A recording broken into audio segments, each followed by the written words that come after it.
네, 월간 현재 생생한 시각 들어보겠습니다. 김육 소장과 함께합니다. 네. 오늘 이게 금요일이고 불금인데 또 비도 아침에 오고 있고 네, 어제 맞아요. 현충일 휴장하고 나서 그렇게 또 막 금요일장 분위기가 좋지는 또 않은 것 같고 미국 증시는 뭐 막판에 가까스로 상승 마감을 하긴 했습니다만 글쎄 이게 오늘 우리나라한테 그렇게 뭐 외국인들의 매수 기조를 나타낸다고 보기에는 조금 석연치 않은 구석이 있죠. 그런 차원에서 우리 명민준 앵커 의상도 오늘 주의하라고 네. 노란색 노란색 잠깐 아까 멈추려면 멈추고 스튜디오에 들어오다가 네. 리라 유치원에서 누가 견학을 왔나 깜짝 이거 저도 놀랐어요. 받는 거니까요. 제 건 아니잖아요. 그쪽 출신이신가요? 리라요? 예. 아니에요. 아니, 반면에 또 저도 그렇지만 오늘 또 색깔이 뚜렷하신 우리 소장님께서도 에메랄드 빛깔로 오늘. 네. 예, 오늘 저희 뭐 짰나요? 하나씩 받아가셔야 될 것 같은데. 예, 하나씩 놀러. 색을 입고 오기로. 여름 휴가는 이제 구라파 쪽으로 구라파요? 너무 안 간다는 얘기죠. 구라파는 언제 쪽 안 간다는 얘기. 안 간다는 얘기. 어감이 저도 이건 함께 해줄 수가 없네요. 죄송합니다. 예. 자, 첫 번째 인터뷰 바로 가보도록 할게요. 궁금하실 테니까 오늘 예. 파월 이야기부터 시작할까요?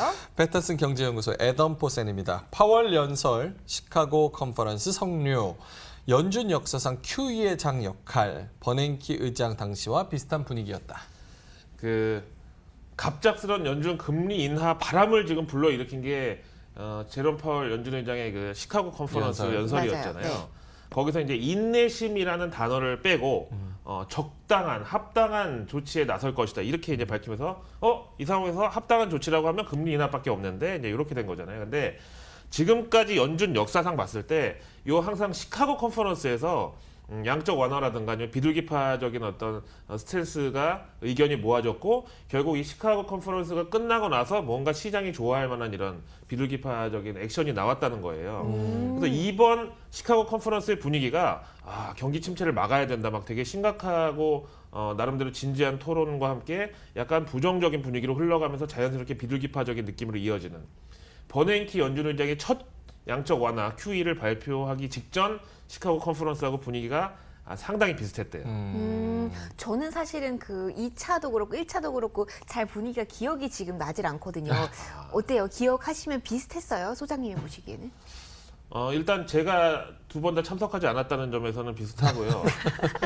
그다음에 사실은 연준이라는 이제 금융기관이 우리나라로 치면 한국은행이니까 상당히 늘 이제 조심스럽고 보수적인 관점이지만 그렇다고 또 부정적인 코멘트에 대해서는 실물 경제에 오히려 영향을 안 좋게 끼칠까봐 또는 투자나 소비 심리에 악영향을 미칠까봐 부정적인 단어나 워딩은 상당히 좀 자제하는 경향이 있는데 네. 이번 같은 경우에는 제롬 파월 연준 의장이 미중 무역 분쟁을 이제 예로 들면서 나름대로 좀 심각한 워딩을 피하지 않고 있는 그대로 직설적으로 내뱉었다는 점에서 어떤 금리 인하에 대해서 인하의 하자도 얘기하지 않았지만 월가에서는 저 정도면 이제 인하다. 금리 인하 시그널이다 이렇게 주관적인 해석을 했죠. 하지만 또 오늘 밤 고용 지표도 있고 작년에 이제 트럼프하고의 어떤 그 암투를 보셨지만 네. 제롬 파월 연준 의장은 그렇게 단순한 사람이 아니다. 무서움과 계산이 깔려 는 있는 분이다. 잘려도 상관없는 분이다. 예. 아. 잘려도 상관없는 사람은 없겠죠. 자녀들 이제 시집 장가도 보내야 되고. 네. 있는데. 보내셨을 것 같은데. 그랬나? 이건 안 알아봤는데 하여튼 연금도 타야 되고 하는데 대충 어쨌든 몇 년생이세요? 파월 의장? 대충. 역대 연준 의장 중에서 가장 어린 편에 속한다고 해요. 대부분 이제 60대 후반의 경제학자였다면 이분은 50대 후반 정도의 월가 출신 칼라일 그룹에 일했었잖아요. 조금- 칼날 그룹에서 일하셨으면 돈 많겠네요. 별로 그렇게 자리에 연연하지 않는. 근데 또 분이시네요. 이미지가 또 매치가 잘 돼요. 칼라일 그룹하면 가지는 그 냉철함이 있는데 또 잘 어울리시는 것 같긴 하네요. 그렇죠. 뭐 네. 농협에서 일한 것 같은 느낌은 아니니까요. 누가 봐도. 그럴까요? 자, 계속해서 연준 통화 정책에 대한 이야기를 해보도록 예. 할게요. 오늘 이 이야기가 많네요. 자, 에콰이러스 펀드입니다. 토비아스 컬리스입니다. 연준 통화 완화 기조 이제 막 재시동. 연말까지 최대 0.75%포인트 금리 인하 여력이 있다. 트럼프 관세에 달렸다. 0.25% 인하는 기본이다라고 보셨네요. 무조건 한다네요. 이런. 지금 이제 시중에서는 금리 인하의 기대감은 당연한 거고 과연 몇 번 하느냐. 연말까지 최대 3번을 금리 아니, 인하. 이렇게까지 단숨에 바뀔 수 있나요? 이거 한 번, 김칫국가 아니에요? 예, 너무 한 번이라도 감사했던 느낌이 시절이 많이 김칫국. 몇 주 전인 것 같은데. 마침 또 이분 인상이 네. 뭐 오션스 뭐 11? 11이나 아니면 뭐 그런데 나오는 약간 네네. 이거 잘하는 약간 네네네. 모사꾼 같은 그런 사진들이 그렇게 나왔는데 개인적인 감정은 전혀 없고 어쨌든 분위기가 딱 이 월가 인터뷰 한 장의 분위기가 딱 지금 그런 분위기고 너무 설레발로 가는 거 아닌가. 그럼 이제 현재 시장에 프라이스드 인 돼 있는 가격 반영돼 있는 금리 인상 횟수가 지금 저는 2번이라고 보거든요. 여기서 한 번으로 줄면 마치 손해 본 것 같이 월가가 와. 행동을 할 우려가 있다는 거고 어쨌든 최대로는 연말까지 3번의 금리 인하를 할 수 있다고 해요. 그럼 당장 6월, 7월, 9월, 12월 이렇게 뭐 4번 지금 남은 거죠. 그럼 당장 이번 달 FOMC부터 관련 논의는 진행될 가능성이 있다고 지금 보는 거죠.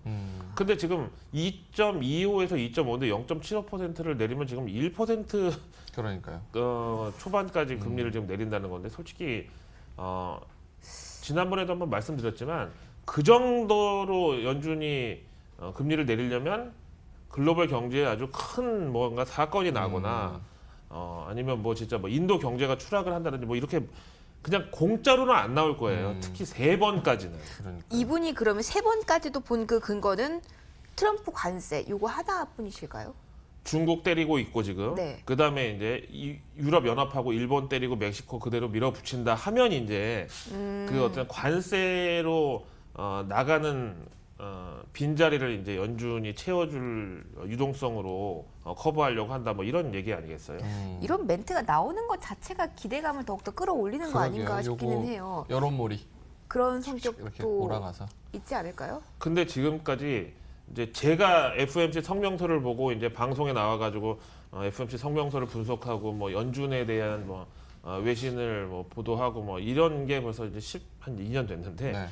그 이후로 단 한 번도 시장의 기대에 어긋난 적이 없었어요 연준은. 아. 근데 항상 얘기하지만 그럴수록 어떤 부정적인 엔트로피도 같이 쌓이면서 한 번 진짜 세게 버릇을 들이려고 회초리를 들 가능성도 있는데 글쎄 저는 그게 이번이 되지 말라는 보장은 없다. 경계는 해야 된다. 예. 자, 관건이 될 만한 게 바로 고용 지표입니다. 예. 오늘 밤에 그 주시를 해봐야 되는데요. 이 이야기 이어서 해보죠. TD 아메리트레이드 JJ 키나은입니다. 4월 고용 서프라이즈 ADP 쇼크. 5월 고용 지표 역대 최대 불확실성. 관세전 탓. 이 제조업 부진 각오해야 된다. ADP 쇼크. 요거 공 하나 빠진 줄 알았어요. 27,000명. 이제 어제 새벽에 네. 약간 숙취가 남아 있는 상태로 ADP 고용 보고서를 저도 봤는데 뭐야 이거 오탄가? 앞에 10만이 빠져 있는 거 아닌가? 그러니까. 근데 거의 9년 만에 최악의 결과를 냈단 말이에요. ADP 고용 보고서가. 근데 이제 대부분이 지금 이제 미중 무역 분쟁 때문에 이제 제조업체 중에서 수출 비중이 높은 데가 이제 생산량을 줄이고 재고를 소진하고 이러고 있다 보니까 고용도 역시 이제 새로 뽑지를 않아 가지고 제조업 고용이 많이 줄어들었어요. 그 다음에 또 4월 같은 경우는 미국의 공식 고용 보고서가 또 갑자기 서프라이즈로 또 나왔잖아요. 네. 근데 보통 이렇게 이제 한 번 서프라이즈 나면 그 다음 달에 조금 이제 숨고르기가 나오고 반대로 한 번 이렇게 팍 내려가면 그 다음에 기저효과로 또 올라가고 이제 이런 경향이 있는데 지금 4월 고용은 또 서프라이즈가 났는데 2번을 이어갈 가능성도 있고 또 반대로 이걸 일정 부분 좀 반납할 가능성이 있고 그다음에 ADP는 또 쇼크로 나오고 그러다 보니까 오늘 밤에 있는 5월 고용 지표에 대해서 불확실성이 역대 최대래요. 근데 지금 앞에서 보셨다시피 월가에서는 은근히 네. 좀 망하기를 바라고 있잖아요. 고용 지표가. 근데 이게 적당히 안 좋아야 되잖아요. 너무 안 좋으면 또 버려요. 네. 이거 신빙성이 네. 없네 네. 하고. 그래서 어쨌든 지금 미국이 이제 일대 다의 어떤 전쟁을 벌이고 있는데 관세 전쟁. 네. 근데 이 와중에 제조업은 어차피 이번에 망할 거 누구나 아니까 과연 그거를 커버하기 위해서 서비스업이 얼마나 여기서 선방을 해주느냐가 또 중요하다. 그런데 이제 4월 고용이 서프라이즈가 났다 보니까 거의 이제 미국의 소비나 뭐 부동산 경기 뭐 이런 게 다 서로 이제 체인 리액션이라고 이제 엮여 있잖아요. 네. 고용이 좋으면 사람들이 소비를 잘하고 그다음에 또 미국의 부동산 담보대출 그 모기지 상품이 대부분 30년 만기짜리다 보니까 당장 뭐 내일 사표 낼지 모르는데 30년 만기 모기지로 누가 집을 사요. 근데 고용 지표가 4월에 또 너무 좋았던 게 서비스업을 또 지탱해 준다면 또 5월 고용도 좋을 수도 있다. 오늘 정부 보고. 저도 얘기하면서 내가 지금 무슨 소리 하고 있는지 그러니까 모르겠는데 뭐 하면 뭐 할 수도 있고 뭐 하면 뭐 할 수도 있다. 그러니까 모두 지금 그러니까 불확실성이 역대 최대라잖아요. 그러니까 오늘 그렇죠. 밤 좀 지켜보셔야겠고 월요일 날 해석은 더욱더 그렇죠. 꼼꼼하게. 또 이제 도마 위에 놓고 고용 지표를 회를 쳐드릴 텐데 뭐 아들 숙제 내주는 엄마처럼 꼭 꼼꼼하게. 해와요. 꼭 알겠습니다. 해와요. 근데 어쨌든 역대 최대 불확실성이 오늘 밤에 떡하니 버티고 있다 보니까 일단 이제 미국 증시는 이틀 연속 상승했잖아요. 네. 그러니까 우리 어제 휴장이었다고 해서 이틀치 미국 상승분을 외국인이 배고픈 사람이 밥 먹듯이 허겁지겁 국내 주식을 산다고 보기에는 약간 좀 경계를 할 필요가 있다. 외국인은 지금 그렇게 배고프지가 않다. 깔끔하게 정리를 해주셨네요. 네, 월요일 날 숙제는 잘 해오시고요. 하나만 더 묻고 보내드리겠습니다. 자, 마지막입니다. 보내드린다고요? 아직 아니고요. 자, 그레그 맥켄나입니다. 여기서 집으로. 자, 맥켄나 매크로. 자, 연준 금리 인하, 중국 추가 부양책, ECB 완화 힌트 이 중 하나라도 빠지면 하반기 증시 채권 금리 안개 속. 여기 묶여 계신 거면 모스부호로 이렇게 눈을 이렇게 해주세요.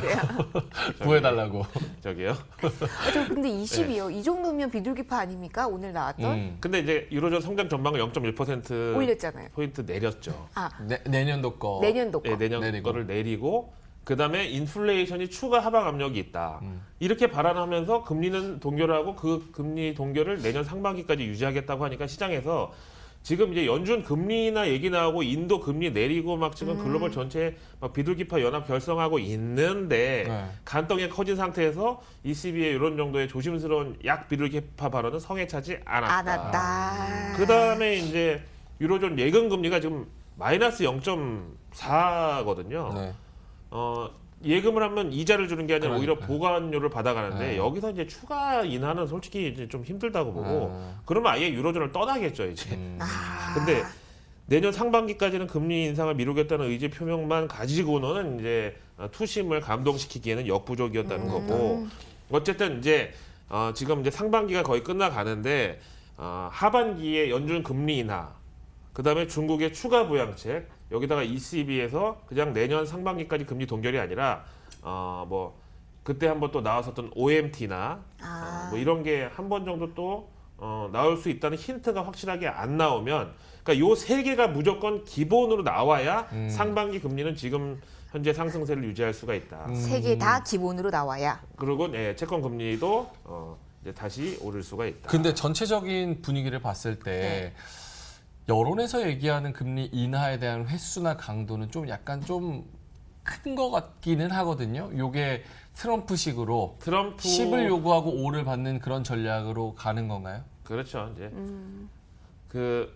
시장하고 트럼프도 지금 한 2년 동안 소통을 하다 보니까 이제 서로 어떤 이제 어시밀레이션이 이제 동화된 게 있어가지고 그럼 우리가 이제 지금 상황에서 무조건 좀 세게 나가야 어차피 반이라도 어찌 옛날 같으면 너무 세게 얘기하면 센티먼트가 죽을까봐 다들 좀 조심하는 분위기였는데 이제 뭐 그야말로 간덩이가 좀 배밖에 나온 상황이고 또 생각해보면 이렇게 간덩이가 커져 있을 때 또 증시가 또 그렇게 안 좋았던 적은 없었던 것 같아요. 비록 이게 기대에 안 맞아서 기대에 부족해가지고 나중에 실망을 할지언정 간이 많이 커져 있는 상태에서 실망을 하더라도 또 실망도 잘 이겨내더라고요. 실망도 잘 이겨낼 수 있는 경험담으로 하고 마무리하죠. 마무리해야 될 것 같습니다. 월요일 날 숙제 준비를 하러 저는 이만. 네, 주말 있으니까 평소보다 더 꼼꼼히 부탁드릴게요. 저기요. 자, 김혜우 사장과 함께했습니다. 네, 고맙습니다.